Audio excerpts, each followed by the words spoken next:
Hola, bienvenidos a esta videoclase, en la cual abordaremos la obra escrita por el infante Juan Manuel en la Edad Media. Esta es, El Conde Lucanor. Quienes se encargarán de presentar la información, serán las docentes. Claudia Milena Arias Aguilar, Alba Rocío Ávila Rodríguez, Yerly Paola Campos Medina, María Verónica Morales Gutiérrez, maestrantes de la Universidad de los Andes. Apreciados estudiantes, este video tiene como propósito que ustedes puedan acercarse a 3 dimensiones del estudio de la lengua. Pero, ¿qué queremos alcanzar? Inicialmente, que se pueda identificar las características del contexto histórico y social de la época medieval, haciendo énfasis en un autor y su obra. Conocer la obra literaria El Conde Lucanor del infante don Juan Manuel en la España cristiana. Y analizar algunos cambios lingüísticos presentes en la obra El Conde Lucanor desde el periodo del español post-alfonsí al actual, en la lectura de uno de sus cuentos moralizantes. No siendo más, comencemos. Hola, yo soy un castellano que vivió en la Edad Media y quiero que, a través de esta lluvia de ideas, conozcan datos importantes de esta época.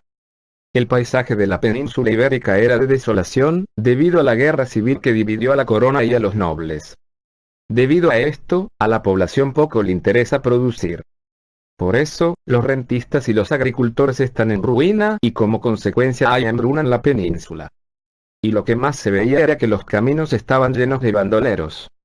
En este momento, surgen nuevas clases sociales. Nobles, cada vez más ociosos, comerciantes, burgueses, viven con muchos lujos y apariencias, artesanos, prósperos, y, en general, nuevos ricos que competían por honores, pero encontraron en el dinero un mejor incentivo.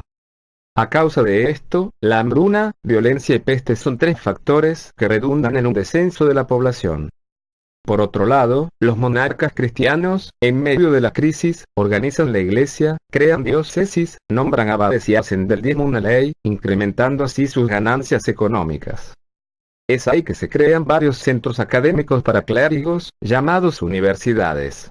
En ellas se enseñaba gramática, retórica, dialéctica, aritmética, geometría, música y astronomía. Los nuevos ricos también crean escuelas para llevar a sus hijos, pero no tenían posibilidad de entrar a la universidad, pues las escuelas no eran reconocidas por la iglesia. También se ve que en la milicia, caballeros y soldados cobran por combatir y no lo hacen solo por honor.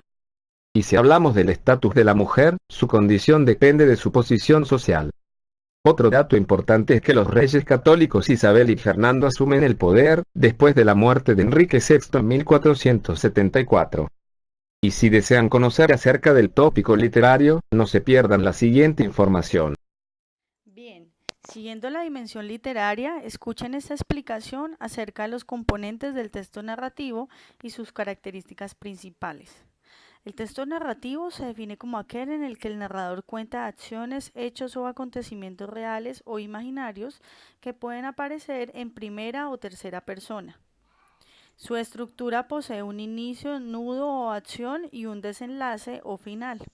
Los elementos que lo componen son los personajes, el espacio, el tiempo, problema y tema. Algunas clases de textos narrativos que existen son la anécdota, la fábula, el mito, la leyenda, la novela, biografía y la historieta. Una vez terminada la contextualización de la Edad Media y el texto narrativo, observemos con detenimiento el siguiente video del cuento de lo que aconteció a un hombre bueno con su hijo, de la obra El Conde Lucanor, autor don Juan Manuel.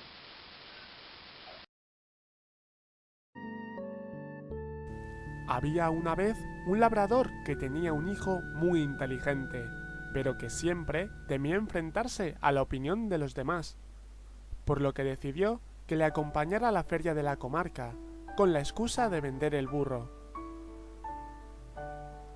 Iban, pues, por el camino hablando tranquilamente, el padre montado en el burro y el hijo a pie. Y sucedió que, pasando por un pueblo, Fíjate, qué padre tan desnaturalizado.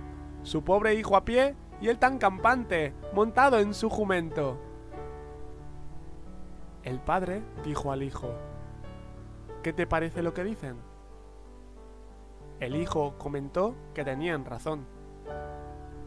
Pues entonces, hijo mío, será mejor que montes tú y vaya yo a pie. Pero sucedió que, pasando por otro pueblo... ¡Qué barbaridad! ¿Has visto alguna vez tal falta de consideración? El pobre viejo a pie y el joven cabalgando en el burro, tan tranquilo. La verdad es que no sé cómo no le da vergüenza. De nuevo el padre preguntó: ¿crees que tienen razón? Y el hijo, afirmando, comentó: Padre, ¿qué te parece si montamos los dos? Sí, hijo, creo que es una buena idea. Y de este modo, montados los dos en el burro, pasaron por otro pueblo. A eso le llamo yo tener compasión. Un burro tan flaco y esos dos montados en él, con lo gordos que están. ¡Qué cosas se ven en el mundo! Padre e hijo se miraron. ¿Qué te parece si fuéramos los dos a pie?, propuso el padre. Sí, creo que es lo más prudente, respondió el hijo. Y siguieron los dos a pie. Pasaron al fin por otro pueblo. Fíjate, esos dos a pie y el burro detrás, tan campante. En verdad, no se sabe cuál es más burro de los tres. ¿Tú entiendes esto, hijo mío? ¿Yo qué de entender, padre? Solo nos falta llevar el burro a cuestas. Y aún así, me parece que no daremos gusto a la gente. Esto te enseñará, hijo mío, que mientras no hagas mal a nadie, lo mejor es que hagas las cosas según tu conciencia, sin hacer caso de la opinión de los demás.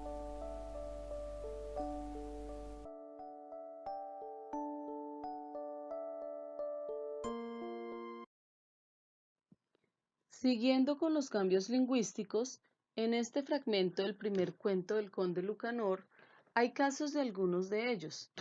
En estos se evidencian los usos de la lengua en la época medieval y su evolución. Por ejemplo, hay apócope extrema de E, es decir, desaparición de la E al final del sintagma, así como se aprecia en las palabras díxol y gran, que evolucionaron a díjole y grande. También hay elisión por síncopa en acaeció, la cual perdió la S en medio de la palabra. De igual manera, hay metátesis en la palabra poridad, que presentó cambios de lugar en uno o más sonidos dentro del sintagma, evolucionando a prioridad. Otro caso interesante es el de la grafía X en las palabras dixo por dijo y endexar por dejar. Por otro lado, hay vacilación entre la pronunciación del grafema B y V, poniendo de manifiesto que no existe clara distinción entre las dos posibles articulaciones. Otro cambio se relaciona con la F inicial que se transformó en H aspirada. Observemos las siguientes palabras: fecho, por hecho, face, por hace, fablando, por hablando y omnes, por hombres. En esta época se alterna la presencia de H con la ausencia de esa grafía, así como en la palabra honrada. Por último, hay paragoge por la adición de un sonido al finalizar la palabra, tal es el caso de gran por gran. Con esta explicación, damos por terminada la videoclase. Gracias por su atención.